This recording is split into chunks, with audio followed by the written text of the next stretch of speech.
देखिए राजा तालाब थाने के मिल्कीपुर गांव में भोला गुप्ता की पत्नी, उनके दामाद, उनके बेटे छोटे और उनकी बेटी की हत्या हुई है। और शुरुआती दौर में चूँकि पति के द्वारा और बड़े बेटे के द्वारा जो शिनाख्त की गई थी मृतक पुरुष की, उसे दामाद बताया गया था। लेकिन बाद में फील्ड यूनिट की मदद से जब खून आदि साफ करके चेहरे को देखा गया तो मृतक जो है इनका छोटा बेटा है। इस तरह उसकी माँ, बेटा और बेटी, इन तीन की हत्या हुई है। इसमें जो अब तक की जानकारी है उसके हिसाब से घटना का संदिग्ध दामाद है। दामाद अपनी पत्नी और बच्चों के साथ यहाँ आया था और चूँकि पत्नी का विवाद उसके माँ बाप के साथ लगातार बना रहता था और फिर मंडे की शाम को, सोमवार की शाम को अपने दोनों बच्चों को अपने घर ले जाके छोड़ दिया। तभी से लगातार घर से गायब था।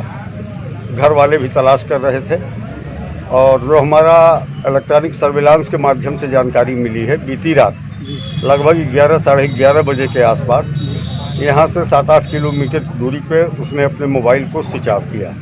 प्रथम दृष्टया सर क्या लग रहा है देखने में? अब देखिए, जो मृतका के पति और बड़े बेटे का कहना है कि मृतका का पति और बड़े बेटे के साथ संबंध ठीक नहीं था। उस महिला का आचरण ठीक नहीं था जिसको लेकर के पति पत्नी में झगड़े होते थे और इस झगड़े की वजह से लगभग 6 साल पहले पति और बड़ा बेटा घर छोड़कर चले गए और दूसरी जगह रहने लगे। बेटी आती थी, साथ साथ रहती थी और छोटा बेटा साथ रहता था। सर, घटना की जानकारी कैसे हुई? ये स्थान जब लोगों को दिखाई नहीं पड़े तो किसी ने देखा होगा और पुलिस को सूचना दी। फिर पुलिस ने मृतका के पति को बुलवाया, बेटे को बुलवाया, तो उन्होंने शव को देख करके जो पुरुष शव था उसको अपने दामाद के रूप में चिन्हित किया। लेकिन बाद में मालूम चला कि दरवाज़ा बंद था दोनों तरफ से, तो फिर कैसे मालूम चला?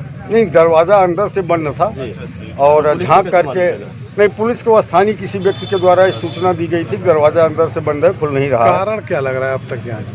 देखिए, जो मेरी समझ में प्रकरण अब तक आया है, हत्या संभवतः पति जो दामाद है उसके द्वारा की गई है।